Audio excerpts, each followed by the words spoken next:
Hey everybody, I got another unboxing video here today. I actually ordered this 8 days ago.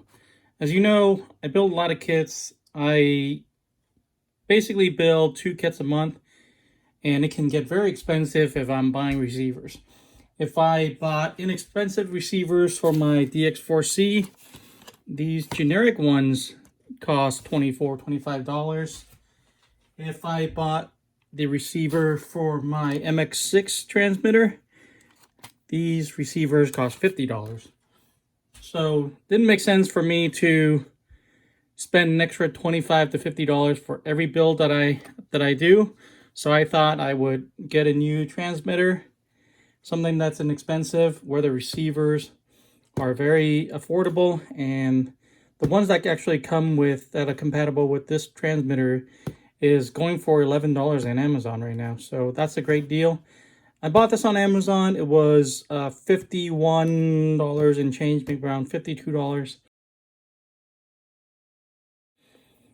Initially, it got lost. It was supposed to be here on Wednesday, I believe, or Tuesday, and it got lost, and I finally got it today. Today is Sunday. So my favorite YouTuber, RC YouTuber, Razor RC, just did an unboxing video for this transmitter, which is kind of ironic, but I'm going to do mine anyway and see if I can spot any differences. So the one I got came in this black retail packaging. This was actually the shipping box. The label, as you can see, is right there.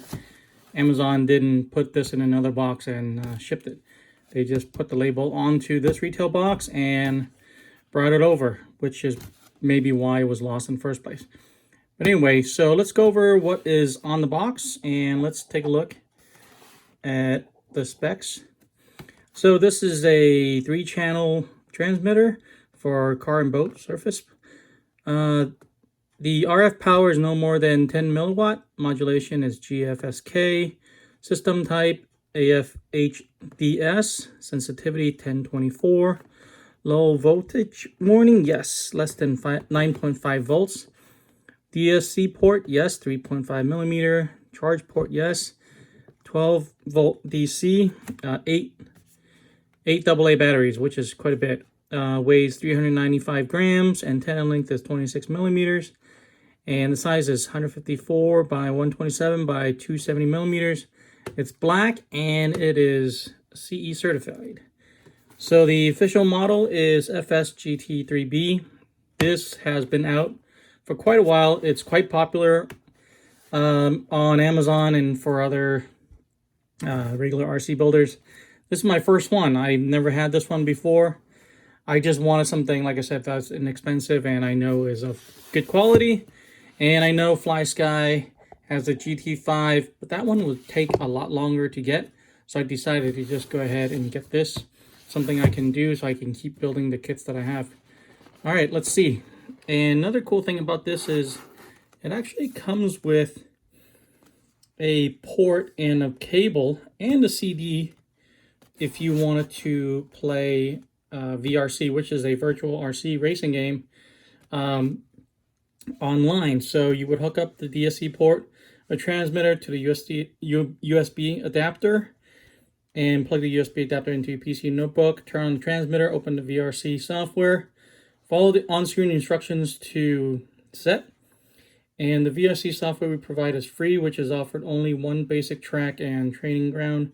If you need any other any tracks, please contact VRC company. Thank you. So I guess it's just the trial version. I don't have VRC, but I will definitely check it out. And those are the same specification, and that's what the receiver is going to look like. So let me go ahead and open the box. All right. So I think my packaging is a little bit different. I think the one that I saw on Razor RC's video was coming straight from Banggood and had a white box and it had clamshell packaging. This is a black box with the styrofoam packaging insulation, so that's a little bit different. I wonder if it's a different version or if this is newer or that one's newer. I have no idea. And there it is. So this is the receiver, And the receiver name, I can't read right now.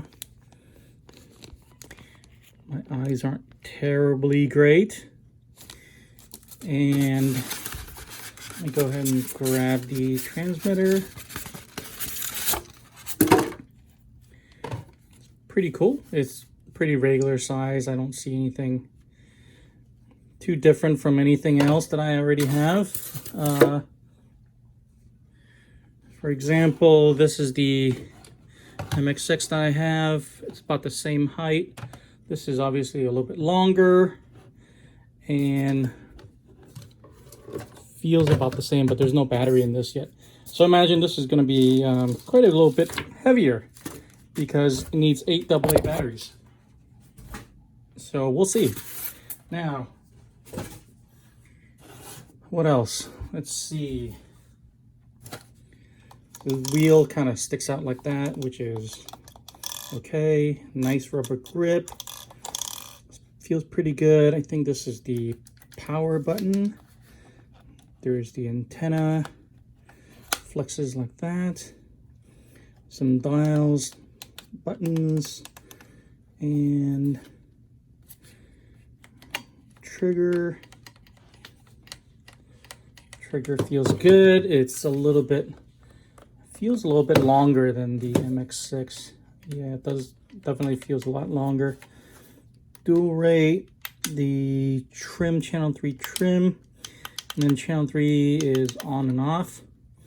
I'm going to try to use channel 3 for a couple projects coming up. You have a charge port right there, and that looks like, it says DSC, so imagine it's the aux port. And then here's the battery case, 8 batteries. That's going to be a lot of batteries. I hope the batteries last a long time because I don't want to be buying batteries all the time. Okay, so I'm going to power this up. Okay, I'm going to go ahead and put batteries in here so that if there's any instruction in there, I can maybe follow along. This little bar comes out. I think all it does is hold back the batteries when you open the tray. Just gonna follow along here. I'm sure everybody can handle this part.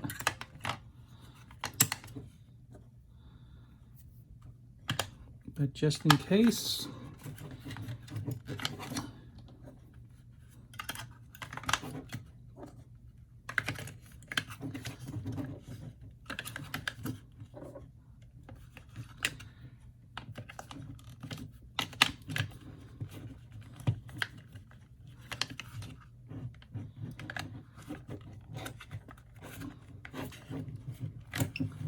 okay, there we go. I'm gonna try to put that back, and okay, so that works like that, and make sure this slides all the way in. Okay, after I put the batteries in, I wondered just how much the GT3B weighs, so let's put it on a scale. 1.45 pounds, 1 pound, 4.5 ounces, 20.5 ounces, 580 grams. Let me set that back. I have the DX4C here with the batteries inside. That is 0.5 ounces, so it's 4 ounces less. 16.5 ounces, 468 grams. And compared to the MX6,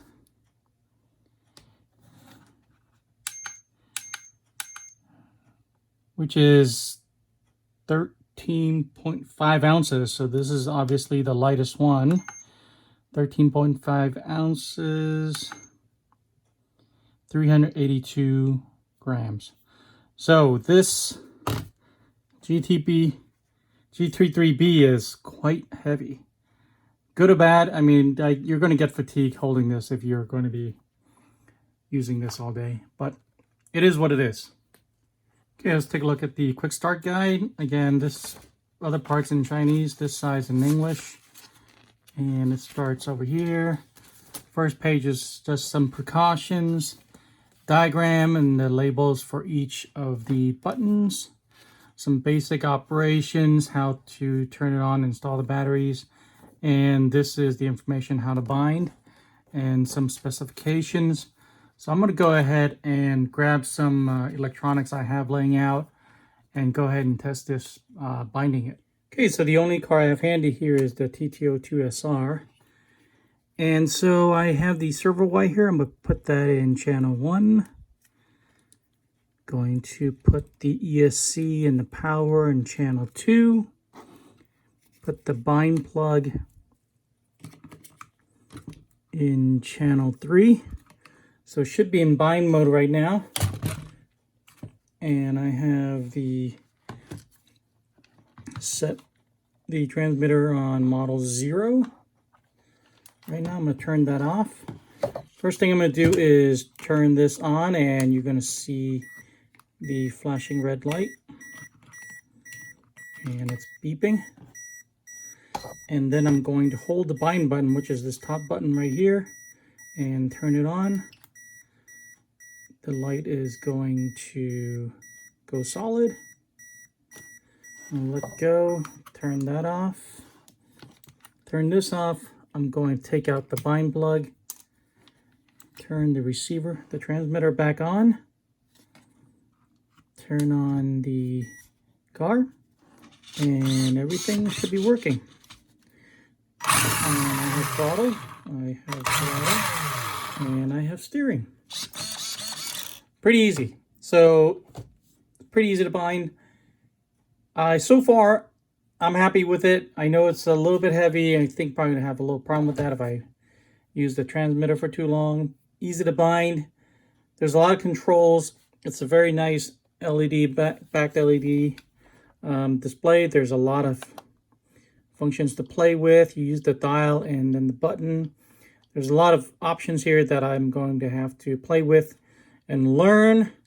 I'll look at probably some other videos, but like I said, this is a very popular video. So if you're looking for kind of how-to and all the other stuff, probably find it on YouTube as well. I'm not going to do another video on this transmitter unless I break it. But thanks for watching. I hope you like this video. Please give it a thumbs up and subscribe if you haven't already. I'll see you guys in the next one.